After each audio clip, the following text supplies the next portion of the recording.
hordoftoonni warri chaanaala kootiif haaraa taatan like subscribe gootanii akka maatii naa taatan isin jedha. Gamanumaan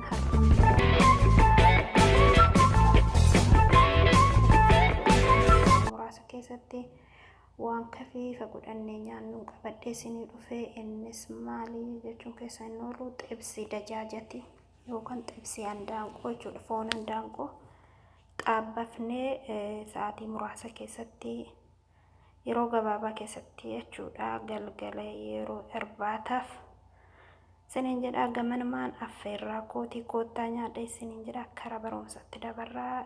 Innis wanti nu barbaachisu foon handaanqoo, shunkurtii, timaatima, qaaraa faranjii yookaan filfil ruumii, qeemamii soogiddaa jechuudha. Anoo shunkurtii akka kanatti muranna. Shunkurtii fi qullubbii adii dhedheeressinee murannee disteetti naqanna. San booda sochoofna.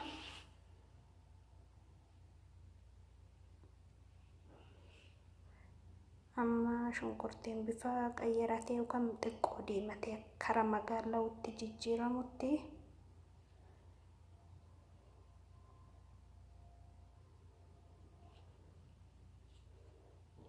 kanoo eeganne bifa akkatti jijjiirratee zayitiitti goone maal jennee foon handaanqoo isa mummurree keenya finnee itti naqanna. Foon handaanqoo immoo gurguddisnu siinti xiqqeessinis gidduma galeessatti murra walakkaatti daqiiqaa 5 tokko qadaannee teessisnee akka kana fakkaata.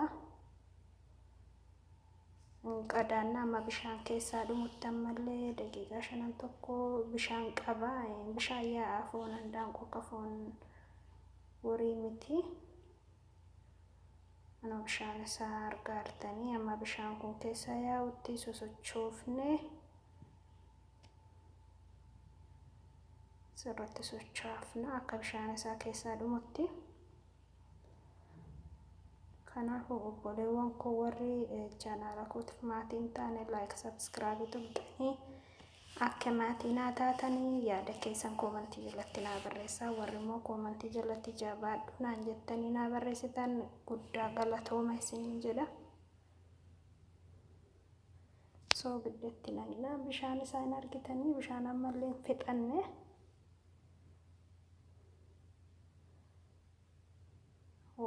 Bareeda.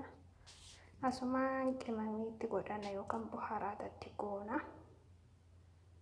Amma qaaraa yookaan filfil ruumii fi timaatima finnee itti naqanne.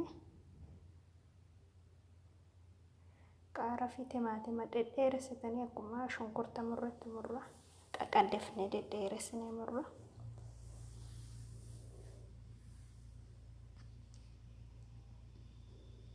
Kanoo kana fakkaata bareeda namatti tola. Sa'aatii muraasa sa'aatii dheeraa namarraan fudhatu. Yoo biddeena ta'e biddeena nyaachuu yookaan immoo kubsiidha nyaachuudha. Amma eega qimamiitti goone salsaa yookaan daakuu timaatimaa itti godhanna xiqqoo ganni bifa xiqqoo diimatu.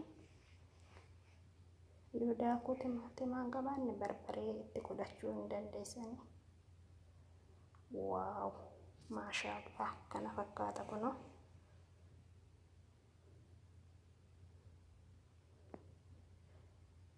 Xiqqoo qadaannee keenya hangasittiyyuu dinnicha abbaa 4 yookaan sanii olis ta'uu barbaada. Qola isaa itti baafnee dhiqnee qaqallifnee murree zayitii yookaan maashina dinnichatti xaabbasanitti xaabbafna. Kun dinnichaadha. Kinoo akka kanatti qaqallifnee murra. Waaw maashaallah. Yaada keessan koomentii jalatti barreessuun dhiisinaadha. Hordoftoonni koo warri maatii naaf hin taane like subscribe tuqaatii maatii naa taasisan jedha. Tajaajila keenya yookaan handaanqichaa ilaallaa daqiiqaa 5 booda waaw kunoo akka kana fakkaata. Amma qimaaqamee miidhagee yookaan immoo buhaaraata wal nyaatee jira.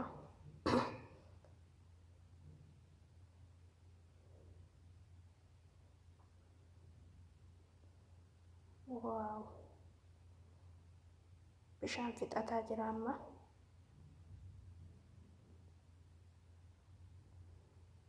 Dinnicha keenya ani maashinatti xaabbasaa zayitii osoo hin taane warri maashina hin qabne zayitiitti xaabbasuu hin dandeessani. Wal qixxeessinee muranna dinnichaallee kunoo maashina isa kana.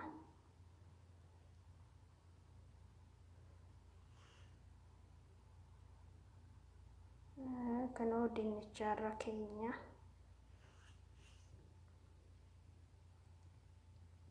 barbaanna dinnicha kunoo gara harka bitaatti kan argamu kan hin argitanii dinnichaadha. Fakkii dinnichaa daqiiqaa 20 irra kaayyanna. Amma foon handaanqoo kunii kunoo akkuma argaa jirtan bishaan fixatee waaw goggogeera, bishaan fixeera, tepsii ta'eera.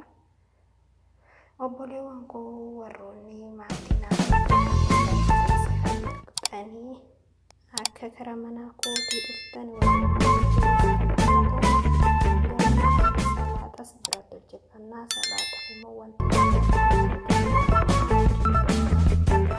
firroom yookaan qaaraa faranjii kasii yookaan goommana.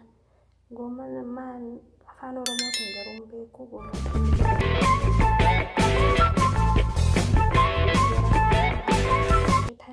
Kunoo nyaatichi kana fakkaata.